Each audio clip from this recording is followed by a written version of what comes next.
Well, one transfer I definitely didn't expect to see is that of Timo Werner returning back to the Premier League. In case you haven't seen it, Werner has been linked with Spurs, with Fabrizio Romano revealing the Germans already accepted their proposal and that he's very keen to make a return to the Premier League under Ange Postecoglou.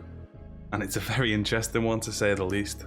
It was well documented that his €50 million move to Chelsea in 2020 didn't exactly go according to plan before his subsequent move back to Leipzig, but I actually think this would be a really good move for the German. Before his move to London, I think people kind of forget just how good of a player Werner actually was for Leipzig. He joined him in 2016 from Stuttgart and went on to register 110 goal contributions in 127 games for them, and that's just in the Bundesliga alone, which is incredible really. His move to Chelsea kind of tarnished his reputation, but even then he still got 44 goals and assists across 89 appearances, which is still actually a respectable return for a striker playing in a dysfunctional team led by Frank Lampard of all people.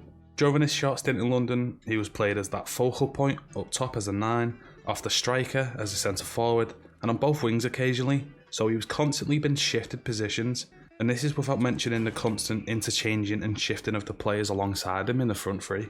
And by no means am I trying to defend his time at Chelsea, but I can understand why his move was deemed as a failure. In recent memory at Chelsea, there hasn't been many success stories when looking at expensive forwards the club has signed, and Timo falls into that bracket. With that being said though, it doesn't mean Timo is a potential bad signing for Spurs by any means. Firstly, the deal is looking like a 6-month loan, and at this time I'm not sure if that includes a buy option, so that means it comes with zero risk. Literally, worst case scenario, Son comes back from international duty and Werner becomes an option off the bench, which doesn't sound too bad for me.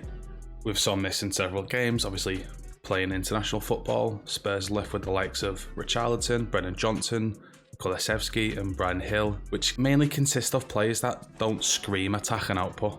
Richarlison is enjoying a decent purple patch and he's been contributing to a lot more goals in recent weeks, but still lacks that consistency. Kulusevski as well is a fantastic player, but he's more of a creator in that side. Brennan Johnson I thought was a great signing and I think he'll come good, but you can't rely on him for goals.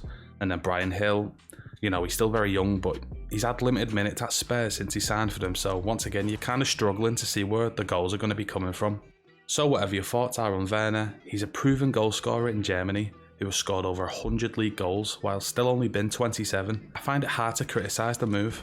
I have seen a lot of speculation on the move though itself and somewhat unfair criticism.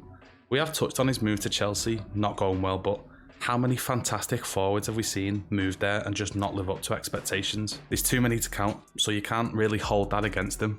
Either way, I think it's a positive move with so little risk. Spurs need reinforcements in that area, and Werner is a player that can fit into Postecoglou's system.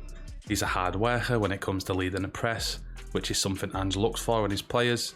His movement and ability to bring other players into the attacking scenario is something Ange once again looks for. Whether there's an option to buy in the contract or not, Werner isn't a long-term signing, but you can 100% fill that void for the short term, and that's exactly what Spurs need.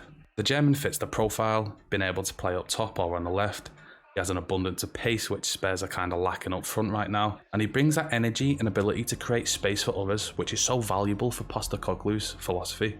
He's a pragmatic signing, and I think it's a smart bit of business, and I think he'll do well. This time around there's no expectation and pressure to come in and immediately contribute to goals like how it was at Chelsea, and he'll benefit from that.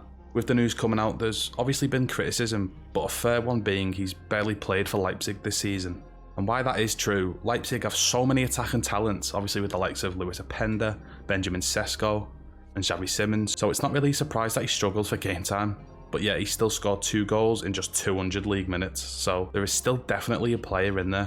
I'm obviously not a Spurs fan, but if I was, I'd be excited for the possible move. It's hard to critique a transfer that comes with zero risk and a lot of potential upside, but that's just my take.